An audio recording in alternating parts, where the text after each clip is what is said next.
अफसोसनाक खबर है। गिलगित में 2 रोज से हादसे का शिकार होने वाले बदकिस्मत खानदान के 4 अफराद की मैयतें अब कराची मुंतकिल कर दी गई हैं। इसकी तफसीलात जानते हैं डॉन न्यूज कराची के ब्यूरो चीफ काजी हसन से। काजी हसन, बताइएगा इन अफराद का ताल्लुक कराची के किस इलाके से है?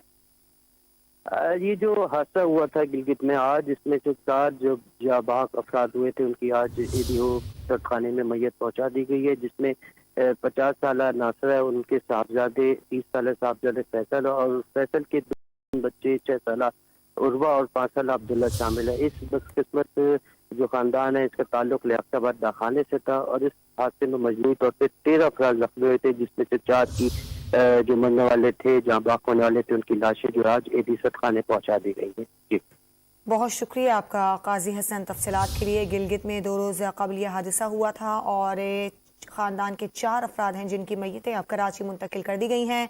इन चारों अफराद का ताल्लुक कराची के इलाके डाक खाने से है।